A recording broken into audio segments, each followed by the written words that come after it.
আমার মতন কারা আছো বন্ধুরা যাদের কিনা শুক্তো খেতে ভীষণ ভালো লাগে। আসলে বিয়ের আগে এগুলো অখাদ্য কুখাদ্য মনে হলেও বিয়ের পরে কিন্তু এইগুলোই হয়েছে নিত্যদিনের খাবারের সঙ্গী। বিয়ের আগে যেমন অনেক কিছু কাজ করতে জানতাম না, সেরকম অনেক কিছু খেতেও ভালো লাগতো না। এই যেমন তেতো, তারপরে হচ্ছে নিম পাতা ভাজা, এইসব কিছু একদমই ভালো লাগতো না, কিন্তু এখন সেগুলো সেগুলো সব খাওয়া শিখে গেছি। আসো বন্ধুরা, আজকে দেখাই আমি বাড়িতে কিভাবে অনুষ্ঠান বাড়ির মতন শুক্তো বানালাম। শুক্তোটা কিন্তু আমি আমার শাশুড়ি মার কাছ থেকেই শিখেছি। প্রথমে একটু পাঁচফোড়ন এবং রাঁধুনি ভালো করে শুকনো খোলায় ভেজে নেব। সেটাকে শুকনো জায়গায় ভালো করে গুঁড়ো করে রেখে দেব। এদিকে হচ্ছিল একটু মাছের ঝোল, শুক্তো আর মাছের ঝোল হচ্ছিল আজকের, আর একটু চাটনিও বানিয়েছিলাম। তো নমস্কার সবাইকে, আমি রেণুকা। আজকে চলে এসেছি একটা নতুন ব্লগ ভিডিও নিয়ে। আগে এটা খাবো না, ওটা খাবো না, সেটা খাবো না, এটা করবো না করলেও এখন কিন্তু সেগুলো আর করার সময় নেই। শুক্তো রান্নাতে বসে পড়েছি বন্ধুরা। সবজি সব কাটা হয়ে গেছে দেখো।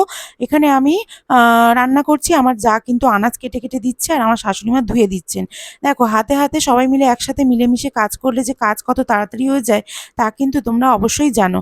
আর যারা সংসারী মহিলা তারা কিন্তু জেনে থাকবে, একা কাজ করলে যতটা না তাড়াতাড়ি হয়, ততটা সবাই মিলে একসাথে করলে কত তাড়াতাড়ি হয়ে যায়। তো এখানে ভাত বসিয়ে দিয়েছি, ভাত ফুটে গেছে। ব্যাপারটা হলো আজকে আমাদের হেল্পিং হ্যান্ড কাকিমা আসেননি। হেল্পিং হ্যান্ড কাকিমা না আসলে আগের দিন যদি বলে দিত তাহলে কিন্তু অনেক কিছুই জোগাড় করে রেখে দিতাম, কিন্তু মানে মিক্সি করে তারপরে সবজি টবজি হয়তো কেটে আনাজ ফ্রিজে রেখে দেওয়া যেত। কিন্তু আমাদের হেল্পিং হ্যান্ড কাকিমা এরকমই করেন, মানে অর্ধেক দিন না বলে আসেন না, এবং কেন আসেন না এটা আমাদের কোনো জানা নেই।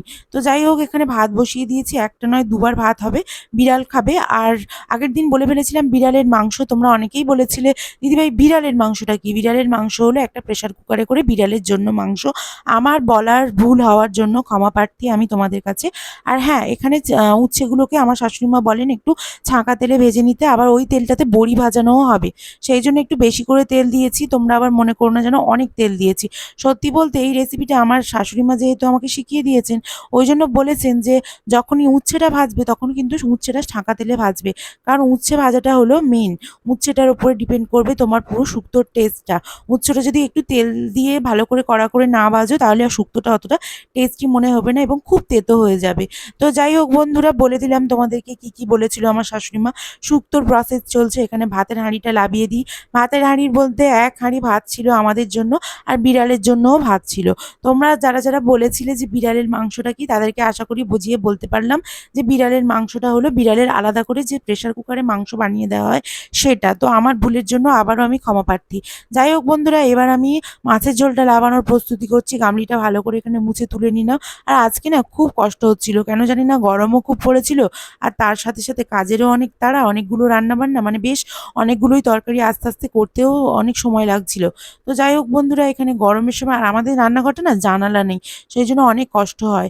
তো এখানে আমি একটু ফোন টোনগুলো সেট করে নিচ্ছি। ভিডিও বানানোর আর কোনো এনার্জি ছিল না। যদিও রান্নাঘরে যখন তাড়া থাকে দেখবেন বন্ধুরা, ভিডিও বানাতে অত এনার্জি থাকে না। তো এখানে উচ্ছেগুলোকে লাল লাল করে দেখো বন্ধুরা এরকম করে ভাজিয়ে নিয়েছি। আর এতগুলো সবজি আছে, সজনে ডাঁটা, মূলো, লাল আলু, বেগুন, শিম, তার সাথে আছে এমনি গোলালু, আর কত কিছু সবজি ওখানে দিয়ে দিয়েছে বন্ধুরা, তোমরাই বলো দেখে। আর শুক্তোর মধ্যে অনেক অনেক সবজি দিতে হয়, শুক্তো তাহলে অনেক সুন্দর হয়। তো যাই হোক, এখানে দেখো মাছগুলো, ভাজা মাছগুলো আমি এখন মাছের ঝোলের মধ্যে দিয়ে দিয়েছি। মাছের ঝোল একটু পরেই ফুটে উঠবে। তারপরে আমি শুক্তোর প্রসেসে আবারও চলে যাব। শুক্তোর মধ্যে ঢাকা এই যে উচ্ছেগুলোকে ভালো করে ভেজে তুলে নেবো। এবার ব্যাপার হয়েছে কি, কারেন্ট চলে গেছে।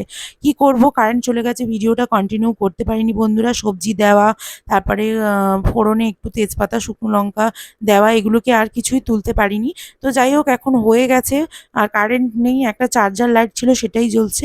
এবার সেই ভেজে রাখা মশলা, পাঁচফোড়ন আর রাঁধুনি, সেটাকে শুকনো খোলায় ভেজে নিয়ে সেটাকে গুঁড়ো করে নেওয়া হয়েছিল। নিয়ে দেখো বন্ধুরা, এক কড়া যেহেতু পরিমাণটাও বেশি, সেই জন্য আমি মশলার পরিমাণটাও একটু বেশি এর মধ্যে দিয়ে দিলাম। বড়ি ভেজে এর মধ্যে দিয়ে দেওয়া হয়ে গেছে। আর এর মধ্যে একটু নুন দেবেন বন্ধুরা, আর পারলে হালকা একটু মিষ্টি দিতে পারেন, যারা যারা শুক্তোতে মানে হালকা মিষ্টি মিষ্টি পছন্দ করেন। হ্যাঁ, এবারে এতে বলতে পারেন দুধ দেয়, আমরা দুধ দিই না, এই লাস্ট মোমেন্টে ঘিটা দিয়ে দিই। ঠিক আছে? তো এটাই হলো আমাদের বাড়িতে আমার শাশুড়ি মার শেখানো দেখানো শুক্তোর প্রসেস। তো শুক্তো অলরেডি হয়ে গেছে, লাস্টে গ্যাস বন্ধ করে দিয়েছি, ঘি এবং মশলা দিয়ে দিয়েছি, আর সব দোকানের জন্য আস্তে আস্তে টিফিন বক্সে করে কাটিয়ে দিয়েছি শুক্তো। আর এতটা মতন শুক্তো আছে, আমরা ৩ জন খাবো, আমার শাশুড়ি মা, আমি আর আমার যা। যদিও এতটা আমরা খেতে পারিনি, অল্প করে খেয়েছিলাম। তো এখন ভাত বেড়ে নিচ্ছে আমার শাশুড়ি মা, দেখো আলু ভাতে খাবে আমার যা। ও হচ্ছে আজকের শনিবার নিরামিষ। তো ইতিমধ্যেই আমি রান্না করতে করতে চাটনিটাও বসিয়ে দিয়েছি, দিয়ে আমি ঘরে চলে এলাম। এসে আমি যে বকবকটা করছিলাম সেটা হলো, তোমাদের দাদাভাই একটা কি অর্ডার করেছিল সেইটা আসার জন্য।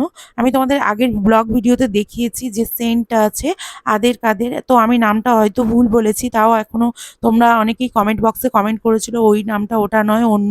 তো যাই হোক, আমি হয়তো পুরোপুরি ভালো করে বলতে পারিনি। আর এখনও দেখো গালে মুখে রং লেগে আছে, আবির আগের দিন রং খেলেছিলাম, রং বলতে আবির খেলেছিলাম, সেটাই লেগে আছে, এখনও উঠছে না।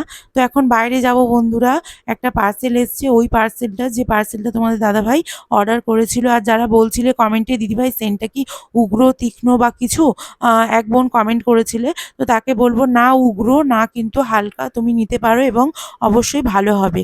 তো আমি এখন টাকা পয়সা নিয়ে নিয়েছি, নিয়ে এখন যাচ্ছি বাইরে। তো বাইরে দাঁড়িয়ে আছে পার্সেলওয়ালা, তো ওখান থেকে গিয়ে আনবো।